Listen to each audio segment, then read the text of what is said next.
এক যুবক আধিপত্যবাদের বিরুদ্ধে, আগ্রাসনের বিরুদ্ধে কথা বলেছে। এক যুবকের সামনে ভয়ে তাকে গুলি করে ফেলে দিয়েছে। মনে করেছে শহীদ শরীফ ওসমান হাদির রক্ত ঝরিয়ে বাংলাদেশকে খেয়ে ফেলবে, গিলে ফেলবে। কিন্তু বেঈমান জানে না 18 কোটি যুবক ইমানদার এখনো বাংলায় জেগে আছে।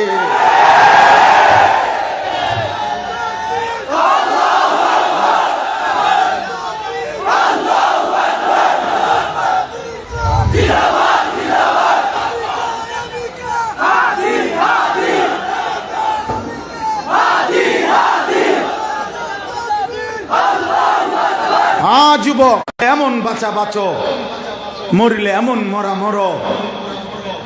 আমার প্রিয় ভাই শহীদ শরীফ উসমান হাদি রহমতুল্লাহ আলাই, এই সন্তান ইমানদার ছিল। সে 5 ওয়াক্ত নামাজ পড়তো, সে ফজরের নামাজ জামাতে পড়তো, খোদার কসম সে আল্লাহর কোরআন পড়তো। তার আপনজনরা সাক্ষ্য দিছে সে তাহাজ্জুদ পড়তো। তার আপনজনরা সাক্ষ্য দিছে সে হাফেজে কোরআন ছিল।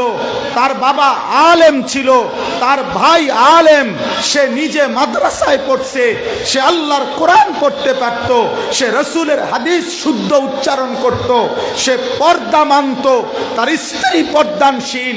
তার কোলের মাসুম বাচ্চাকে ফেলে মাতৃভূমির আজাদির জন্য দেশপ্রেম আর ইমানের চেতনা একত্রিত করে এক যুবক একাই প্রমাণ করেছে, আমি একাই বাংলাদেশ, আমি একাই স্বাধীনতা, আমি একাই সার্বভৌমত্ব।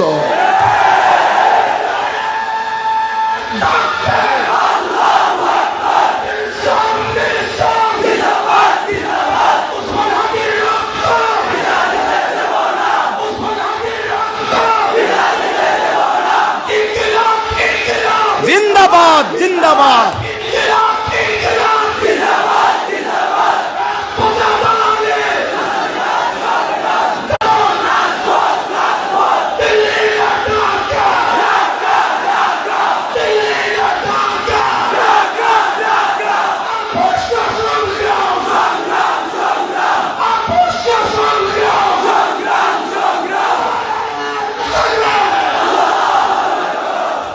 তোমাদের কাছে অনুরোধ যুবক, মুসলমানের নওজওয়ান ইমানদার যুবক, এই যুবক ভিতরে ইমান ছিল, ওর ভিতরে দেশপ্রেম ছিল।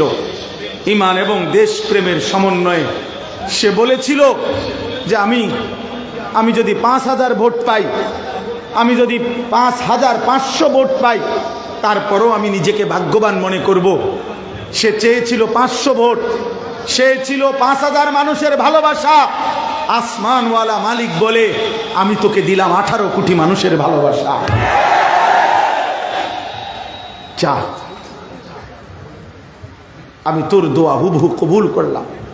সে মালিকের কাছে যেমনে চাইছে, মালিক তাকে শাহাদাতের মৃত্যু দান করছে।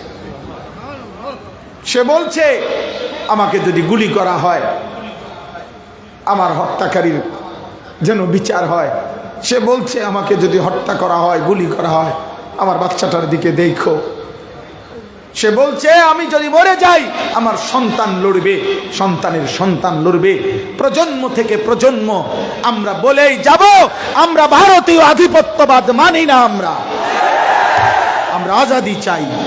আমার পূর্বপুরুষ আজাদি এনেছে, আবার আমরা রক্ত দিয়ে আজাদির হেফাজত করব ইনশাআল্লাহ। রাজি নওজোয়ান সব যুবক দাঁড়ায় বলো ইনশাআল্লাহ। আজাদি না গোলামি।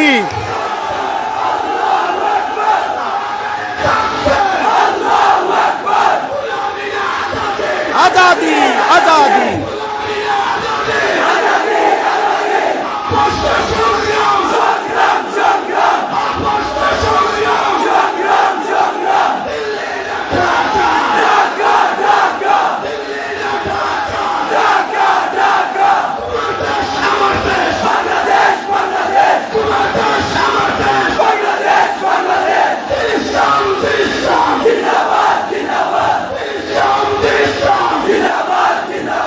বসো।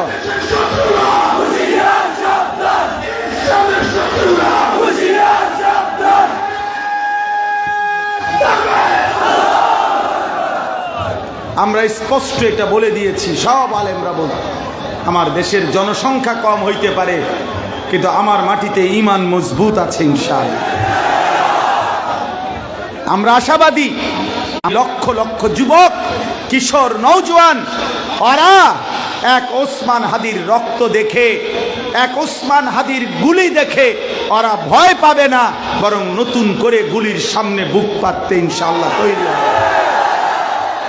ইনশাআল্লাহ ইনশাআল্লাহ। তোমরা ফজরের নামাজ পড়ো, তোমরা আল্লাহর গোলামি করো, চরিত্রহীন হইও না আব্বা। তোমরা একটা বার দেখো, আমি আবারও বললাম, যুবক ছেলেরা, এক যুবক 33 বছর মাত্র তার বয়স, আমার দেশের এই অঝরে কাজ। আমার 75 বছর বয়স্কা মা, আমার আম্মার বয়স 75 বছর, মা আমার একদম অসুস্থ, মাহজুর, মা কিচ্ছু বলতে পারে না, আমার স্মৃতিশক্তিতে অনেক কিছুই এখন নাই। আমার সেই মা যে কোনোদিন খবর দেখে না, কিচ্ছু বুঝে না, আমার আম্মা আমারে আজকেও আসরের পরে, মা আমার 75 বছর মা আমারে বলতে, ফুট ফোলাগার কি সে ফুট ওরে মানলো কা। তাহলে 75 বছর বয়স্কা মায়ের চোখে যদি পানি ঝরে, মাসুম বাচ্চার চোখেও যদি পানি ঝরে, মরলে এমন মরাই ময়ূর, একটা চটপুটি আর একটা বুট বাদাম, একটা নারীর হারাম প্রেম। আমার আব্বা, এমন সুন্দর জীবন নষ্ট করে দিও না। পৃথিবী তোমারে মনে রাখবে না রে বাপ, কোনো পাপীকে পৃথিবী মনে রাখে না রে বাবা। নাফরমানকে পৃথিবী সম্মান করে না, পাপীকে পৃথিবী দাম দেয় না, কোন নাফরমান পৃথিবীতে স্মরণীয় হয় না। ফেরাউন এই নাম পৃথিবীর মানুষ কোনো কুত্তার নামও রাখে না। নমরুদ এই নাম পৃথিবীর মানুষ কোনো কুত্তার নামও রাখে না। আবু জাহাল এই নাম পৃথিবীর মানুষ কোনো কুত্তার নামও রাখে না। আবু লাহাব এই নাম পৃথিবীর মানুষ কোনো কুত্তার নামও রাখে না। কিন্তু 1450 বছর আগে এক হাবশি গোলাম বেলাল আল্লাহকে রাজি করেছে, মালিকের গোলামির সেজদা দিয়েছে, নবী ভালোবাসায়, নবীর মহব্বতে জীবনের শেষ মুহূর্ত পর্যন্ত ছিল। তো আজকে 1450 বছর পরেও লক্ষ কোটি ইমানদারের সন্তানের নাম বেলাল। পৃথিবী তারে মনে রাখছে, মনে রাখছে কিনা কথা বলে না? বেলালকে পৃথিবী মনে রাখছে। তুমি এমন হও, রাজি ইনশাআল্লাহ? চরিত্রহীন হইও না। আজকের থেকে নিয়ত করো, ফজরের নামাজ পড়বো ইনশাআল্লাহ। নিয়ত করো, ভালো হবে ইনশাআল্লাহ। দেখবা তোমরা পারবা, তোমাদের হাতে আগামীর পতাকা উঠবে ইনশাআল্লাহ। আমগরও সবাই বলছে, বলে প্রতিদিন সাবধানে থাকেন। আমি বলছি অসাবধানে থাকলেও মরে যাবে, খালাস শেষ, মৃত্যুই যার তো ফায়সালা, মৃত্যুই যেহেতু শেষ, অতএব এটারে ভয় করে আর কি না। হযরত খালিদ ইবনুল ওয়ালিদের আরেকটা কথা বলি যুবক। হযরত খালিদ ইবনুল ওয়ালিদকে পারস্যের সেনাপতি রুস্তম, হযরত খালিদ ইবনুল ওয়ালিদ 40,000 সৈন্য নিয়ে পারস্যের বিরুদ্ধে, ইরান তখনকার যুগে বলতো পারস্য সাম্রাজ্য, তো ওই পারস্য সাম্রাজ্যের বিরুদ্ধে যুদ্ধ করতে গেছিলেন। তখন পারস্যের সেনাপতি রুস্তম হযরত খালিদ ইবনুল ওয়ালিদকে জিজ্ঞেস করছিল একটা কথা, যে খালেদ, তুমি একটা সেনাপতি, তুমি 40,000 লোক নিয়ে আসছো আমাদের পারস্য সাম্রাজ্যের বিরুদ্ধে যুদ্ধ করতে, তুমি কি জানো আমাদের সৈন্য কি পরিমাণ? তুমি জানো আমাদের শুধু নিয়মতান্ত্রিক পারস্যের সেনাবাহিনীর সৈন্য হলো 10 লাখ, 10 লক্ষ। কয় যে 10 লক্ষ সেনাবাহিনী নিয়ম মাফিক আমাদের আছে। এই 10 লক্ষ সেনাবাহিনীর মোকাবেলায় মাত্র 40,000 লোক নিয়ে তুমি কোন বিবেকে, কোন বুদ্ধিতে যুদ্ধ করতে আসছো? আগে এইটা করো, যুদ্ধ পরে। বুঝেন নাই কথা? তোমার বিবেকটা কি? তুমি কি নিয়ে আইলা? 40,000 নিয়ে আইলা 10 লক্ষের বিরুদ্ধে যুদ্ধ করতে, তোমার আকলে কুলাইলো কেমন? প্রিয় ভাই, প্রিয় বাবা, প্রিয় নওজোয়ান, সেদিন আল্লাহর নবীর এই সাহাবী খালিদ ইবনুল ওয়ালিদ, আরব দেশের প্রবাদ বাক্য আছে, আজাজাতিন নিসাউ আইয়ালিদিনা মিসলা খালিদ। আরবের মানুষ বলে খালেদের মতো আরেকটা সন্তান জন্ম দিতে আরবের নারীরাও আজ অক্ষম। এমন আরেকটা খালেদ আরবের বুকে জন্ম নেওয়াও কঠিন, এমন সাহসী ছিলেন তিনি। তিনি বলছেন, রুস্তম শোনো, আমি জানি তোমার বাহিনী 10 লাখ, আমি এটাও জানি আমার বাহিনী 40,000, অনেক ব্যবধান, এটা আমি জানি।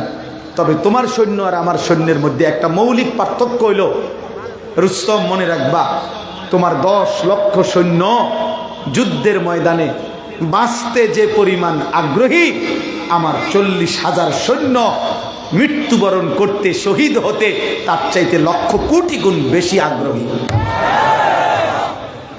তোমার 10 লাখ সৈন্য বাঁচতে চায় যে পরিমাণ, আমার 40,000 সৈন্য মৃত্যুবরণ করতে চায় তার চাইতে বেশি পরিমাণ। এই তখন তিনি বলছিলেন, মৃত্যুকে যারা ভালোবাসে তাদেরকে হারানো যায়, তাদেরকে হারানো।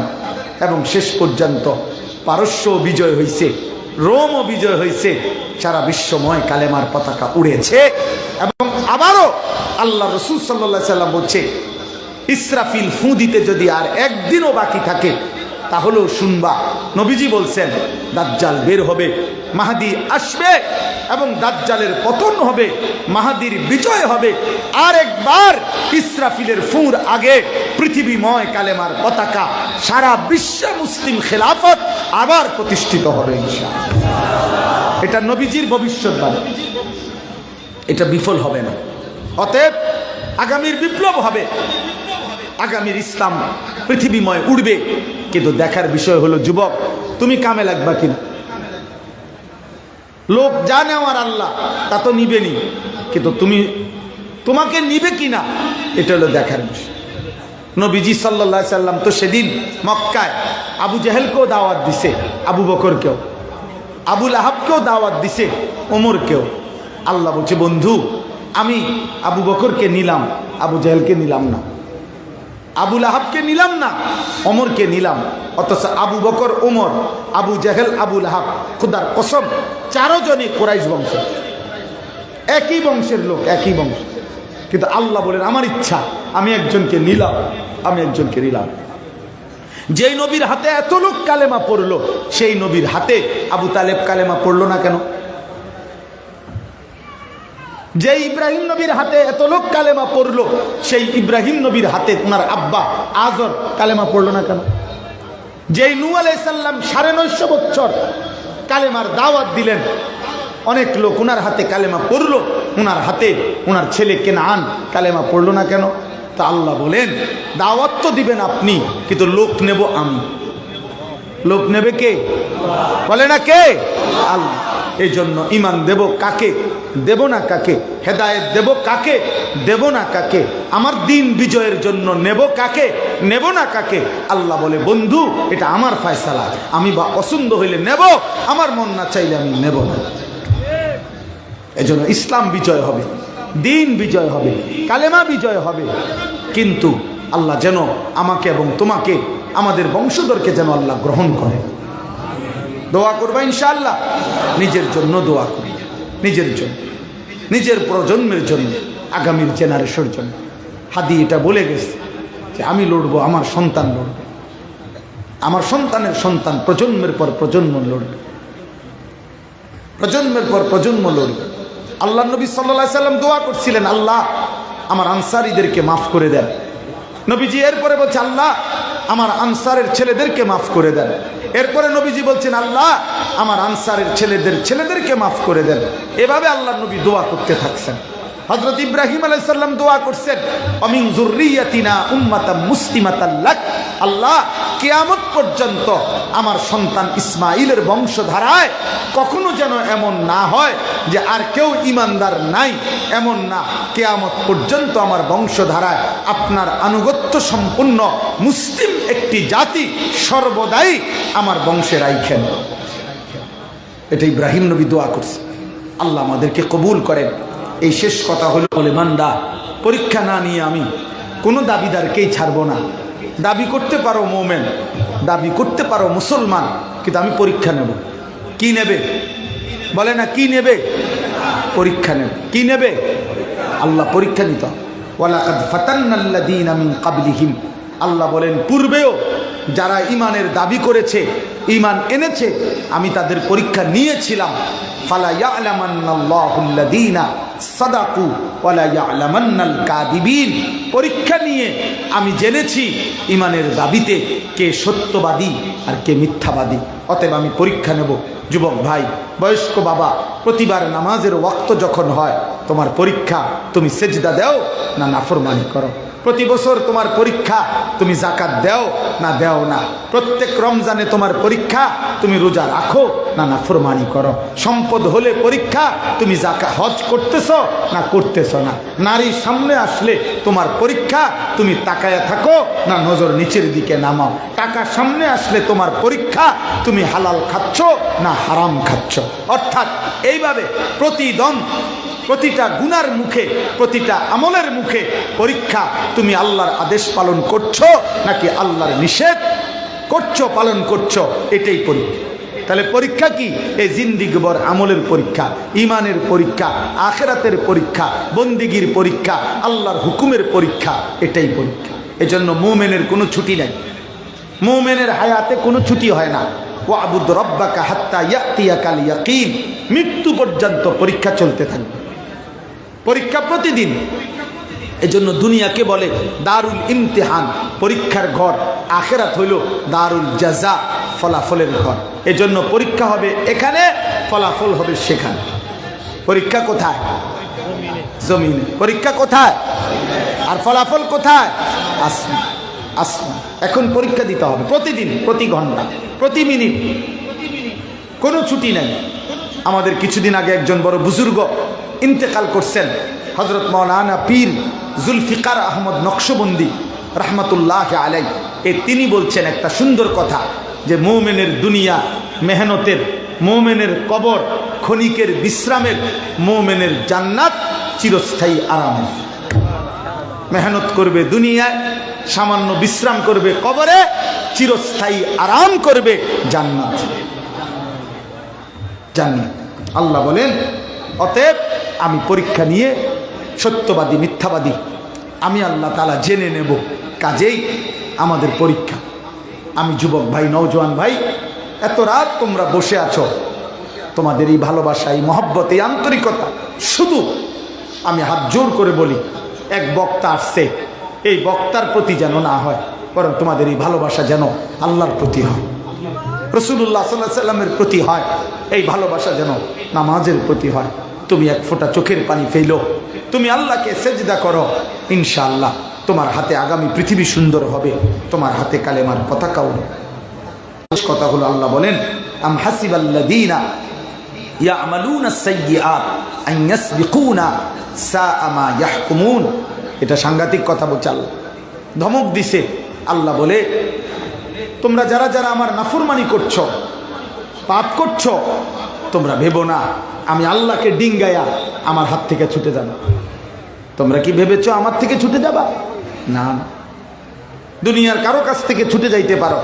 এই দেশ, এই রাষ্ট্র, এই প্রশাসন, এই পুলিশ, এই র্যাব, এই বিজিবি, তোমার মা, তোমার বাবা, তোমার ঘর পরিবার, সবার কাছ থেকেই ছুটতে পারো বান্দা। কিন্তু আমি আল্লাহকে ডিঙ্গাইবা কেমন?